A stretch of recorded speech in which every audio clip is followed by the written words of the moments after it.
Hi everyone, it's Andrea, and today I want to talk about Spare and Found Parts by Sarah Maria Griffin.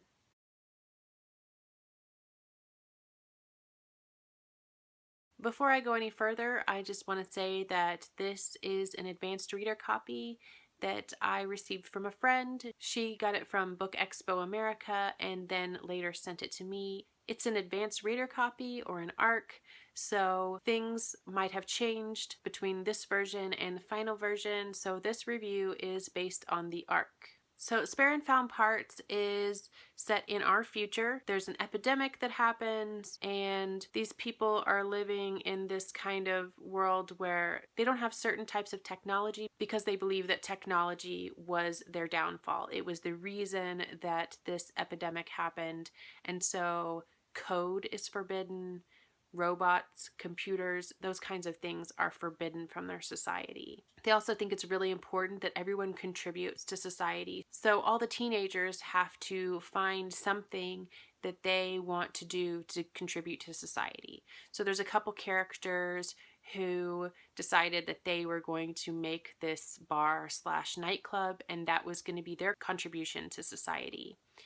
The main character, Penelope or Nell, her father is an inventor. He created these really responsive prosthetic limbs and things because after the epidemic, a lot of people are born without certain limbs, or something happens and they get sick and they lose certain limbs. So he created all these really very interesting prosthetic limbs and body parts that are really very responsive, and he's just heralded as this really great inventor and this really kind of great person in their society. So a lot of the people in this society have mechanical or prosthetic limbs and body parts. Nell is the only one whose mechanical body part is on the inside. She has a mechanical heart, so she ticks and she feels like a very big outsider. So she has a really hard time kind of connecting with people.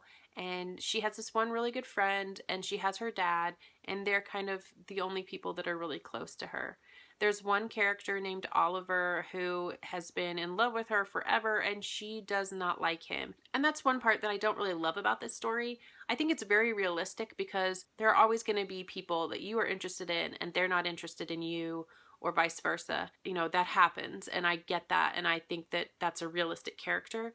And I also think it's very realistic the way everyone treats her, but it still really makes me angry because all these people around her joke with her, and like, he's an apprentice for her father, and so he's learning to do kind of what her dad does, and he wants Nell to become his wife. Their contribution together can be to further like her dad's work and to do their own kind of take on that. Oliver just constantly is, trying to get Nell to date him, to eventually marry him. He's constantly trying to win her over, but he's not really doing it in the best way. But even if he was charming and everything, she's not interested in him, and he's not taking no for an answer. And that in itself annoys the hell out of me because no means no, and you really should get the idea after a certain point. But I also don't love the fact that all these people around her are just like, haha, joking with her. Like, they'll say, oh, Oliver was looking for you, ooh, and it's just really annoying because if anybody paid attention to her and what she wanted, they could tell from just looking at her that she is not interested in him. She doesn't have any feelings for him. And so it's just really frustrating because I know that happens in real life. It totally does. But it just really annoys me because it's just this really frustrating thing that happens. And it ends up with the woman's feelings not really mattering, or nobody really takes her at her word, and they just think that she likes him back. And it's really frustrating. So something that I really loved about this book is that it's really diverse. It's in the future, so you can imagine that hopefully we get more and more diverse, and we get more and more tolerant and respectful towards people who are not the same as us. And so Oliver, even though he's not the best character in the world, he has two moms. So that's really nice. Also, when Nell talks and thinks about, in the narration, when she thinks about dating people, she thinks about how she's just not really interested in anybody, or she feels like she's not good enough for them, or that I don't know exactly what her reasoning was, but she said, when I think about boys, or girls for that matter. And so that made me kind of happy, because it means that in this society, they're kind of more accepting of people who are attracted to more than one gender, or, attracted to the same gender. So I really liked that, and I really liked how that seemed like this society is more progressive and more advanced in that way. One thing I forgot to say is that Nell decides that her contribution is going to be that she wants to make a person. She wants to build a person that can think and talk and react and kind of be a companion for her, because she really kind of feels alone. But this is very taboo. Like, they're not supposed to have artificial intelligence in this society. So she tells her friend, she tells Oliver, and they both really just completely shun her. They're like, no, you can't do this. This is wrong. It's sick. It's twisted. It's impossible. And so it just kind of spurs her on more. And I kind of like the fact that in that part of the book, she kind of becomes this anti-hero and almost a villain in a way, because she's really going against her society, and she's really kind of taking on that whole Frankenstein thing, the evil scientist kind of trope, and she's creating this person out of nothing, out of parts, out of spare and found parts.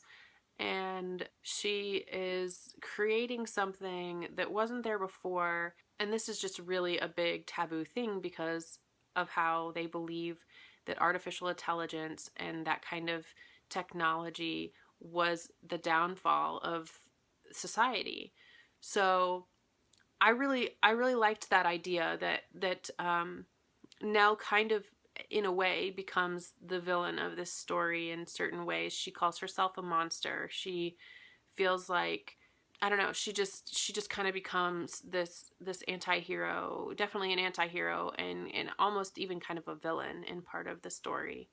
So I really liked that aspect of it too. I thought that was really interesting. I also really enjoyed a lot of the twists that came along with this story. There were quite a few different things that I thought were going to go one way, and they didn't. They were totally different.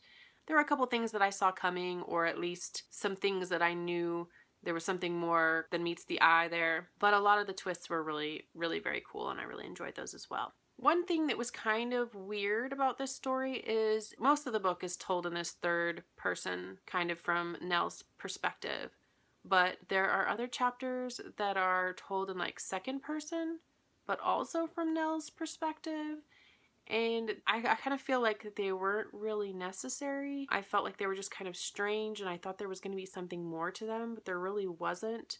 Now, there could be something that is different in the finalized copy. There could be more of a reason for those second person chapters in the final copy, because of course my review is of the advanced reader copy. So there could be something different, just something more to those chapters. But for me, it just kind of seemed like they weren't necessary. It wasn't really necessary for them to be in second person. You still could have told those chapters in third person, and it would have told the same story, I guess. I don't know. But overall, I really, really enjoyed Spare and Found Parts. I thought it was really interesting. It was a totally different kind of new world. The world building was really interesting. I liked the characters. I liked Nell. I just really liked almost everything about this story. So it was very, very interesting. I can see why some people might not have loved those chapters that were in second person, but that was really my only issue with this book. And it wasn't that big of a deal for me. I didn't love them, but they didn't make me hate the book or want to stop reading or anything like that. So overall, I just really loved Spare and Found Parts. I kind of hope that there's a sequel, even though I think that this is a standalone. But I just think it would be really interesting to see what happens next in this world. Maybe a sequel novella or something. I don't know, or maybe some prequel novellas. That would be cool too. But anyway, I just really liked the story. I liked the themes in it. I liked the characters. I liked the story, the plot line. I liked the writing. I just liked pretty much everything about it, and I just think it was a really, really good book. So if science fiction is your kind of thing, and you like the idea of somebody making a person out of spare parts, then I think you should definitely check it out. So thanks everyone for watching my video. Have you read Spare and Found Parts or another book that deals with somebody making a person? Let me know down in the comments, and I'll talk to you later. Bye.